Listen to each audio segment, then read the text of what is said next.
Voilà pour les titres. Bonsoir à tous. Le prochain rendez-vous du 1er mai sera-t-il le théâtre de nouvelles violences? C'est la question qui inquiète le ministère de l'Intérieur. Ce vendredi a été émaillé par de nombreuses réactions politiques et cela au lendemain des violences qui ont éclaté lors des rassemblements contre le projet de loi El Khomri. À la clé, plus de 200 interpellations. Un étudiant a été grièvement blessé à Rennes. Alors comment en est-on arrivé là? Anne-Claire Poignard, Hervé Pozzo, avec nos bureaux en région. Au lendemain des violences, les riverains découvrent l'ampleur des dégâts. Des distributeurs vandalisés, des vitrines criblées d'impacts. À Rennes, l'intérieur de cette banque a été aspergé de peinture. À Marseille, ce kiosque à journaux a été détérioré.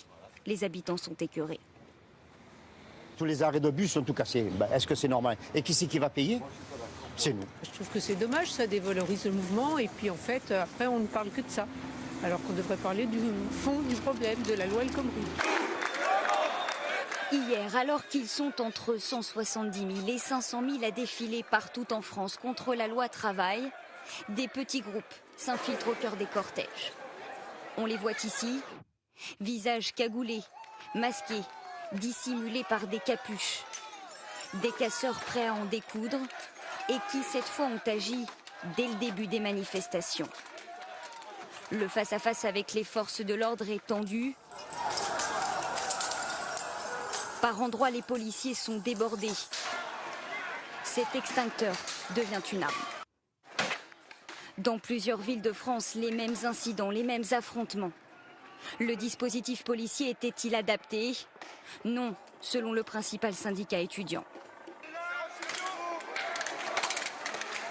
À certains endroits, il y a eu des stratégies de maintien de l'ordre de la part de la police dont on considère qu'elles ont été contre-productives, puisqu'il y a eu des dispersions de cortèges pacifiques qui se sont faits avec un niveau d'utilisation de la force qui a été disproportionné. Faux, répondent les policiers. Selon eux, le problème vient des organisateurs des manifestations. Lorsqu'on déclare une manifestation, on déclare également un service d'ordre. Or, il semblerait que les organisateurs, ne serait-ce qu'hier, aient un service d'ordre qui soit très léger, pour ne pas dire inexistant. Au cours de cette journée émaillée d'incidents, 78 policiers ont été blessés. À Rennes, un jeune manifestant touché par un projectile a perdu l'usage d'un œil. Une enquête de la police des polices a été ouverte. Alors, on vient de le voir, des dégâts matériels très importants, près de 80 policiers et gendarmes blessés. Tentons ce soir d'en savoir plus sur les auteurs de ces violences. Sont-ils issus de la même mouvance? Sont-ils connus des services de police? Décryptage Clément Le Goff. Leurs slogans n'ont rien à voir avec la loi travail. Leur objectif, en découdre avec tout ce qu'ils ont sous la main. Pavés, bouteilles ou même bombes artisanales, comme ici à Rennes. Les casseurs appartiennent à des groupes bien organisés, selon les autorités. Ils ont une technique qui se met au point pour enlever des pavés, pour récupérer du goudron, le stocker dans des sacs à dos, dans des poubelles pour transporter ces projectiles et ensuite attaquer au moment qu'ils choisissent les forces de l'ordre. Et derrière leurs cagoules, leurs lunettes de ski, des profils variés. Certains sont connus de la police. Selon les services de renseignement, beaucoup appartiennent à des mouvances radicales d'ultra-gauche et ne seraient pas tous français. On a entendu parler allemand, parler anglais. Donc on voit bien, c'est les groupes anarchistes, les Black Blocs, etc., qu'on revoit, qu'on a déjà vus sur les zadistes. Donc voilà, c'est ça. C'est pas du tout les manifestants qui sont là pour lutter démocratiquement contre une loi. Quelques femmes, beaucoup de jeunes hommes qui ont affronté les forces de l'ordre pendant de nombreuses heures. Mais je vous ai rien lancé, j'ai rien fait, monsieur. Les personnes interpellées hier soir à Paris ont de 16 à 36 ans. Au total, plus de 400 personnes ont été arrêtées en France depuis le début des manifestations. Et avant le rendez-vous du 1er mai, il y aura ce soir un nouveau rassemblement Place de la République. Bonsoir Mathieu Boisseau. Mathieu, nouveau rassemblement du collectif Nuit debout avec toujours des horaires limités. Et on le voit derrière vous, un service de sécurité important. Effectivement, le dispositif de sécurité est impressionnant. La manifestation ce soir est autorisée jusqu'à minuit, comme depuis un mois, pour éviter les débordements. Et c'est justement cette évacuation programmée qui pose problème, car hier soir, l'horaire n'a pas été respecté. Et selon les autorités, c'est pour cette raison que les forces de l'ordre ont dû intervenir pour disperser la foule. Alors, ce soir, l'horaire sera-t-il respecté pour la 30e nuit debout? Pas sûr, car pour les manifestants, minuit, c'est trop tôt et difficile à respecter, car même si pour l'instant c'est très calme sur la place de la République, en fin de soirée, la foule est difficile à contrôler, me disait-il, à cause de petits groupes de casseurs. Un manifestant me parlait même de 2 visages de nuit debout. L'après-midi, très calme, avec un partage d'idées pacifique, et le soir, avec parfois des débordements. Merci Mathieu. Et puis je vous le disais, ces affrontements et ces scènes de violence ont suscité de nombreuses réactions politiques au sein du gouvernement, mais également dans l'opposition. Tour d'horizon, Thierry Curté. Le Premier ministre, depuis la Nouvelle-Calédonie, a haussé le ton. Il met en cause les syndicats qui n'ont pas su garder le contrôle des défilés.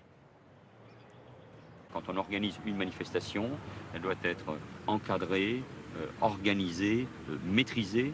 Et à l'évidence, aujourd'hui, cette organisation et cette maîtrise n'existent pas. Des syndicats débordés, des manifestations qui dégénèrent, des policiers blessés gravement. Alain Juppé fait le même diagnostic que Manuel Valls. Le droit de manifester est un droit fondamental, mais pas le droit de casser. Et on voit bien que ces manifestations, parce qu'elles sont mal encadrées, donnent lieu à des débordements systématiques avec des groupes spécialisés, évidemment, dans la violence. Mais pour Frédéric Pechnard, l'ancien patron de la police nationale, devenu élu Les Républicains, il y a une faute du ministre de l'Intérieur. À partir du moment où les organisateurs sont débordés et que les casseurs sont les maîtres de la rue, il faut que le gouvernement donne des ordres à la police pour être réactive et pour procéder à des interpellations, ce qui visiblement n'a pas été fait hier. Et certains à droite vont jusqu'à demander l'interdiction de manifester à 2 jours des défilés du 1er mai. Le Premier ministre. Des petits groupes s'infiltrent au cœur des cortèges. On les voit ici, visages cagoulés, masqués, dissimulés par des capuches. Des casseurs prêts à en découdre et qui, cette fois, ont agi dès le début des manifestations. Le face-à-face avec les forces de l'ordre est tendu. Par endroits, les policiers sont débordés. Cet extincteur devient une arme. Dans plusieurs villes de France, les mêmes incidents, les mêmes affrontements. Le dispositif policier était-il adapté? Non, selon le principal syndicat étudiant. À certains endroits, il y a eu des stratégies de maintien de l'ordre de la part de la police dont on considère qu'elles ont été contre-productives, puisqu'il y a eu des dispersions de cortèges pacifiques qui se sont faits avec un niveau d'utilisation de la force qui a été disproportionné.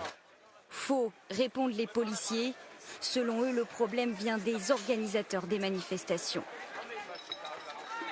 Lorsqu'on déclare une manifestation, on déclare également un service d'ordre. Or, il semblerait que les organisateurs, ne serait-ce qu'hier, aient un service d'ordre qui soit très léger, pour ne pas dire inexistant. Au cours de cette journée émaillée d'incidents, 78 policiers ont été blessés. À Rennes, un jeune manifestant touché par un projectile a perdu l'usage d'un œil. Une enquête de la police des polices a été ouverte.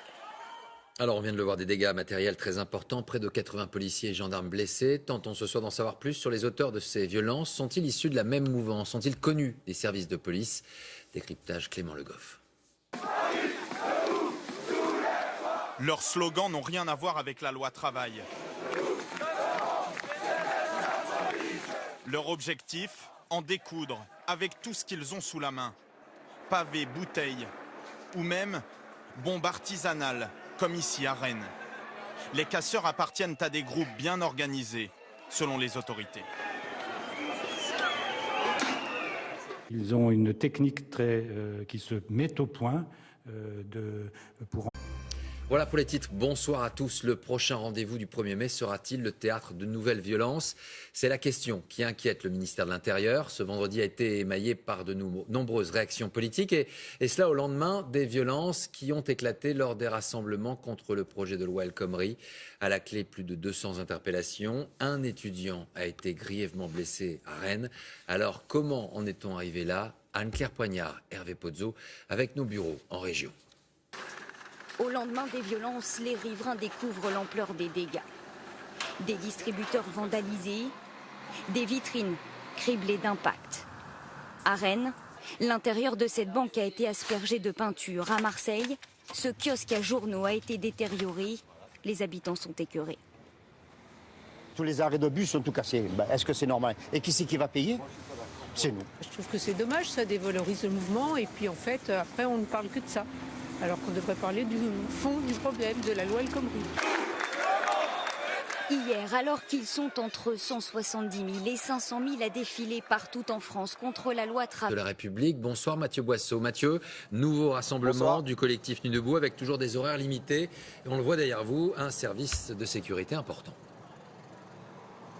Effectivement, le dispositif de sécurité est impressionnant. La manifestation ce soir est autorisée jusqu'à minuit, comme depuis un mois, pour éviter les débordements. Et c'est justement cette évacuation programmée qui pose problème, car hier soir, l'horaire n'a pas été respecté. Et selon les autorités, c'est pour cette raison que les forces de l'ordre ont dû intervenir pour disperser la foule. Alors, ce soir, l'horaire sera-t-il respecté pour la 30e nuit debout? Pas sûr, car pour les manifestants, minuit, c'est trop tôt et difficile à respecter, car même si pour l'instant c'est très calme sur la place de la République, en fin de soirée, la foule est difficile à contrôler, me disait-il, à cause de petits groupes de casseurs. Un manifestant me parlait même de 2 visages de nuit debout. L'après-midi, très calme, avec un partage d'idées pacifique, et le soir, avec parfois des débordements. Merci Mathieu. Et puis je vous le disais, ces affrontements et ces scènes de violence ont suscité de nombreuses réactions politiques au sein du gouvernement, mais également dans l'opposition. Tour d'horizon, Thierry Curté. Le Premier ministre, depuis la Nouvelle-Calédonie, a haussé le ton. Il met en cause les syndicats qui n'ont enlever des pavés pour récupérer du goudron, le stocker dans des sacs à dos, dans des poubelles pour transporter ces projectiles et ensuite attaquer au moment qu'ils choisissent les forces de l'ordre. Et derrière leurs cagoules, leurs lunettes de ski, des profils variés. Certains sont connus de la police. Selon les services de renseignement, beaucoup appartiennent à des mouvances radicales d'ultra-gauche et ne seraient pas tous français.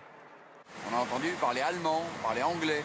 Donc on voit bien, c'est les groupes anarchistes, les Black Blocs, etc., qu'on revoit, qu'on a déjà vu sur les zadistes. Donc voilà, c'est ça. C'est pas du tout les manifestants qui sont là pour lutter démocratiquement contre une loi. Quelques femmes, beaucoup de jeunes hommes qui ont affronté les forces de l'ordre pendant de nombreuses heures. Mais je vous ai rien lancé, j'ai rien fait, monsieur. Les personnes interpellées hier soir à Paris ont de 16 à 36 ans. Au total, plus de 400 personnes ont été arrêtées en France depuis le début des manifestations. Et avant le rendez-vous du 1er mai, il y aura ce soir un nouveau rassemblement place